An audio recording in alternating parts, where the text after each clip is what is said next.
Hi, my name is Shai Reshef. I'm the president of University of the People, and it's my great honor and pleasure to host Suzanne Fortier, the principal and vice chancellor of McGill University, to announce our partnership. But before we start, Suzanne, can you tell us a little bit about your history and what you did before becoming the principal of this great university? Yes. Shai, first of all, it's so great to be with you this morning and to celebrate our relationship partnership. So thank you so much for that. So I started from a small francophone village in Quebec, and from there I came to university. And I must say it was a world of discovery for me because of where I came from. And McGill opened so many doors for me. The doors, of course, of science, but also of arts, culture, and to be among people who came from all over the world was enormously enriching for me. From there, I continue in my academic journey, research journey, and I joined Queen's University, where I was vice principal research and then later academic. And from this experience, I went to Ottawa to lead the principal agency in Canada to support research in science and engineering. And then I came to McGill in 2013. I have to tell you, none of these transitions in my path were planned. They were certainly not planned from my days as a student at McGill. They were just a result of having the experience I had and the doors that this experience opened for me. Wow, this is exciting and tells a lot about the opportunity that people get along their life as long as they know how to grasp it and to make good use of it. Yes. You know, for us, the partnership with McGill is an amazing milestone. It's our first partnership in Canada, and it's very unique for us to have a Canadian partner, and even so with McGill, one of the best universities in the world. And for us, it's an amazing opportunity for our students from all over the world, the best of them, to open the doors to have a step further into this great university, to move to on campus to complete their, after 2 years with us, to complete their degree on campus with McGill. And it's what we are trying to do for all of our students, enable them to walk as far as they can and to reach as high as they can. And this agreement is for us one of the best ways that we can even think about. I wonder what this agreement is for you, though. Well, McGill is entering its third century. So I think because of that, because of these milestones, we've been thinking very much about who we are and who we want to be. One of the core value at McGill is accessibility. One of the most important goals is to offer to people opportunities that open doors. That's what we want to be. And that's in particular in the third century, these doors have to be open even wider to people from all over the world. It's, I must say, it's part of the DNA of McGill. We've always done that, and we're doing it, I think, in a more intentional way and with higher objectives. So it fits so well with what we want our university to be. And I must say, a university is made of its people. And so we have learned that at McGill over the 200 years. It is the people who came to McGill, the people who came from often very difficult situations where they were, and they made the journey to come to McGill, very difficult circumstance. They've created the university we are.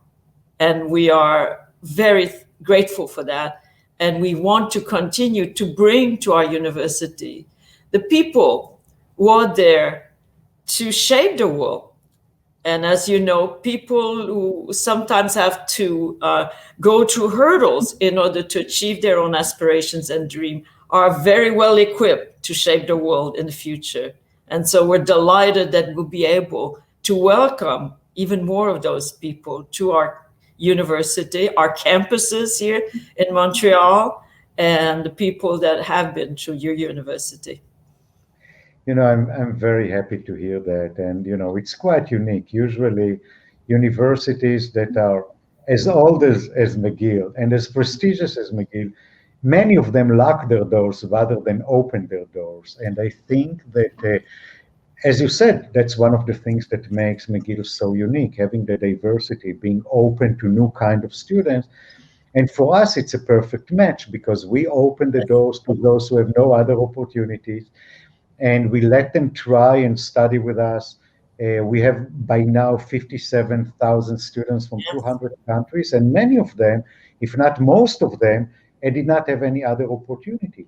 But then we feel that while they didn't have any other opportunity, as you said, it doesn't mean that they're not qualified and that they can't go far. And we open the doors for them, and we are so happy to have our agreement, because those of them who can continue and move on and up the ladder, to open the doors for them. And I'm sure that for us, it's a great opportunity to have this partnership. For our students, it's amazing opportunity for their future. But I think that beyond that, it's a signal to the world. Look at these students. Yeah. They are the future of the world, and it's a lost opportunity if they don't let them, if they Yeah. can, they don't let them climb up. So it's great. It's great for us, and I'm very happy that it's great for you as well. I want to move to a different topic because you are the chair of the World Economic Forum Global University Leaders Forum, where you invited me to join the meetings, which was amazing group of university leaders and extremely interesting discussions. Well, my question would be, what do you see the role of this forum and the role of the World Yes. Economic Forum in particular? I don't think that a lot of people know about this forum and how important it is. So I think that this is a great platform to tell Yes. the people about it. Yes, you bring me back to my very first meeting in Davos. It was so exciting because it wasn't what I had expected. Of course, when people talk of Davos, they think of the great finance sector leaders, industrial leaders who will be there and have these very important discussions. And they don't know that, in fact, in Davos, there are also many people, young global shapers, the top scientists are there. And so there's a diversity of people who come to Davos and who let you see the world from their perspectives. I think you know, Shai, that one of the meeting in Davos brought together a group of young global shapers, one of whom was living in a refugee camp. And he made a big impression on me, I must say, because, he made the point, which is obvious. I didn't win the lottery. I'm stuck. I don't have my papers. I can't travel. What are you going to do for me? He's smart. He's very innovative, an entrepreneur, but he's stuck. It made a big impression on me, I must say, and also because in the group that I chair, the Global University Leaders Forum, one of the topics that we address all the time is how we can fulfill our role as motor of social inclusion. And as you know, we often talk about education in general as being a social and economic ladder. And I think the numbers show that this is indeed the case. You will probably be more equipped to fulfill your social role and be in a better economic situation if you have education. But the simple thought that came to my mind is that's all fine and good as long as you can get to the ladder. If you can't reach the ladder, if it's not accessible to you, you're not going to be able to climb it. And it's a very simple thought, but to me, it's a reality of our world. There are people, and they are in difficult situation, whether it is in countries that are still having very serious economic problems or refugees, or even in some of our wealthiest cities in the world, there are people who can't get to the ladder for all sorts of reasons. And when I think of the role of social inclusion, I think, well, that's what we need to do. But the challenge, and I see that in all of these big problems, is as an individual university, the sense you get is that there's so little you can do. It's that sense of whatever McGill does, it's a drop in the bucket, and we need to do more. And as you probably know, when I met you, I found a way when we can do more. Because you can provide access to the ladder earlier on. And if more of us, many, many universities in the world, do what we're doing now in our partnerships, then it will have a real impact. So it's no longer a drop in the bucket. We're all contributing to make this a significant opportunity for people. I obviously can't agree more with you. And, you coming from Canada, which is unique in this sense, because Canada is more open to refugees than any other country in the world. And which is, something that I believe every country should replicate, and everyone should be proud of Canada, and you should be proud of yourself. Yeah. The same obviously goes to McGill, because you take refugees, you offer them scholarships, more than most universities in the world. And we from our end, we open the doors to refugees. We have now over 6,000 refugees coming from all over the world. Many of them are from Syria, but not only, they are from other Arab countries, Africa, Asia. And for us, as you said, we open the gates for them, but that's not enough. And if there will be, and what you're doing is saying, well, those of them that are great and can meet our standards, you're welcome to come with us. And this is not trivial. And I can't agree more with what you're saying. I wish that there will be more universities that will come and say, our doors are open as well, because when you help them, you're not only helping them, you're helping them, their families, their communities, and you help the entire world. Yeah. So we do more, and that's the way, because so many refugees get stuck for generations in refugee camps. And the way out, as you said, is education. Yeah. So we should try to educate as many of them, and let's hope that there will be many other universities that will follow your steps and open the gates. I hope so. I will promote it with my Canadian colleagues. I think one of the characteristics of Canada is that it has very good universities. We're proud to be one of them, but there are many very good universities, and we share similar values. So I'm hoping that some of my colleagues will be following suit and also want to forge a partnership. Let me tell you a story about refugees welcome to Canada, and of course to McGill too. At McGill, we have a lot of people in the history of our university who have been welcomed to Canada as refugees. And we are always inspired by these people, because they do accomplish, many of them, really great things. So last January, I had the great pleasure of welcoming back to McGill one of the person who came to Canada as a refugee and then studied at McGill. And he happens to have made a great contribution to the world indeed, because he's a co-founder of Moderna. Wow. I know. Wow. So did you get free vaccine? No. I did get in the queue like everybody else, but it was an incredible moment, because, as you know, producing a vaccine, or the Moderna is not a very old company. It's a new company, I think about 10-year-old. It's an enormous risk. The chances that you will succeed are far lower than the chances that you will fail. Exactly. And so it's an enormous risk. And maybe, and this is a maybe, I haven't studied that, of course, but maybe when you've been through these kinds of hurdles in your life, and you've had to take such risks, like leaving your country of origin to move somewhere else, and often with very little that you can bring along, you're well equipped to take other risks, calculated risks, intelligent risks, but maybe you are, and we all benefit from it. So it was a great moment at McGill. I have to tell you, a great moment to welcome back Dr. Affayan to McGill, to his alma mater. It is a great achievement, and you should be proud of it. And it is true. And I also agree with you about refugees because you need a lot of courage. You need to be entrepreneurs. We have. I got. It's not the same story, but still a refugee who sent me once an email and said, "I'm a refugee. I'm in Turkey. I'm walking on the street looking for Wi-Fi, and I found Wi-Fi. So I'm sending you an email."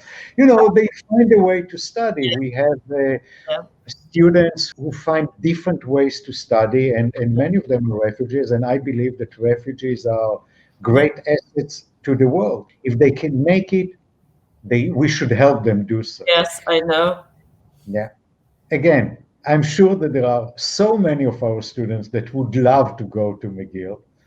And my question would be, what advice will you give our students who would those who consider McGill and would like to know more? What advice will you tell them? Okay, well, the advice, I will start by saying that the community at McGill is extraordinary. Very, very smart people, very engaged people who want to develop their leadership, their sense of entrepreneurial also activities. And so what you see at McGill is that the students, of course, learn from the professors. We have very, very good professors, but they learn from one another very much. And they engage in all sorts of activities. They design, they develop them, they lead them. And that is very important in the life of students at McGill. You be prepared for that. Be prepared to participate because it's truly exciting. Of course, I would tell them also that Montreal is a very special place.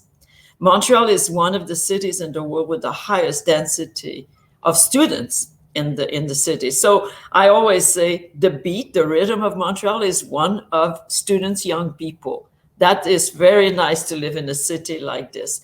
It's a cosmopolitan city, so you meet people who come from everywhere in the world, speaks every language. Of course, there are the side benefits like food and music. It's a city that is very that offers a lot of cultural opportunities in everything, in music and dance, and it's a great, great city in terms of the cultural scene of Montreal. Of course, French and English, you will see that, but you will see also every other culture.